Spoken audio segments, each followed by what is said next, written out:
সবাইকে সালাম এবং শুভেচ্ছা জানাচ্ছি। আমি উপজেলা নির্বাহী অফিসার হিসেবে এখানে আছি। আমার সাথে আমার অফিসার ইনচার্জ মহোদয় আছেন। আপনারা সবাই অনেক কষ্ট করেছেন, দীর্ঘক্ষণ থেকে আপনারা এখানে বসে আপনাদের যে দাবি উপস্থাপন করেছেন।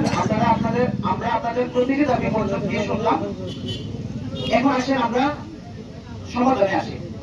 আপনারা যদি এখানে সারাদিন বসে থাকেন, কষ্ট করেন, আপনাদের কষ্ট হবে, পাশাপাশি এই এলাকারই সন্তান, এই এলাকারই মানুষ যারা এই রাস্তা দিয়ে যাতায়াত করে ওনাদের কষ্ট হবে। আপনারাই করেন, ওনাদের কোনো দোষ আছে না। তবে একটা কথা সঠিক, আপনারা ভুক্তভোগী, আপনারা অনেক কষ্টের শিকার হচ্ছেন, অনেক বৈষম্যের শিকার হচ্ছেন।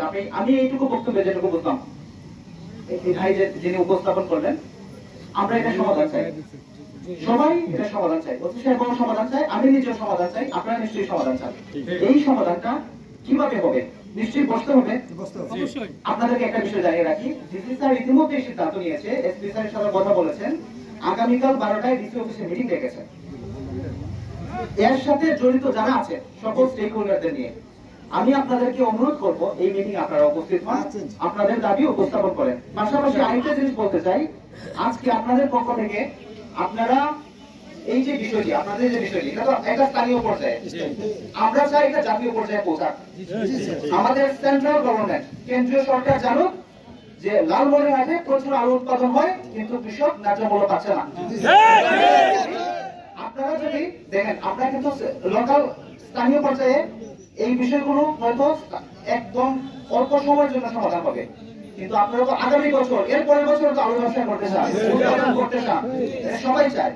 এই জন্য আমি মনে করি আপনারা যদি একটা লিখিত দেন, হতে পারে সেটা স্মারকলিপি, হতে পারে সেটা অভিযোগ আকারে, যদি আপনারা একেবারেই মাননীয় প্রধান উপদেষ্টা বরাবর দিতে চান, মাধ্যম যদি দিয়ে দেন জেলা প্রশাসক বরাবর, এটা যদি আপনারা দ্রুত দেন, তাহলে আমি মনে করি আমাদের শ্রদ্ধেয় ডিসি স্যার এবং এসপি স্যার দুজনেই খুবই আন্তরিক, এই বিষয়টি অবশ্যই পাঠাবে এবং অবাধ সময়ে কথা বলবে।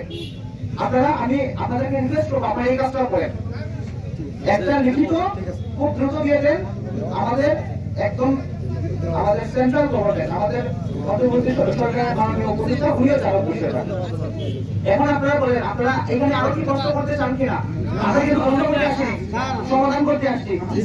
এখন সমাধানটা তো অবশ্যই যৌক্তিক হতে হবে, বসে করতে হবে। আপনারা যদি এখানে বসে কষ্ট করেন, আপনাদেরও কষ্ট হবে, পাশাপাশি যতগুলো গাড়ি আছে আমাদের লালমনিরহাটের লোক এরাই সাফার করবে, অন্য কেউ সাফার করবে না। এই রাস্তা আমাদের লালমনিরহাটের লোক ইউজ করি কিনা?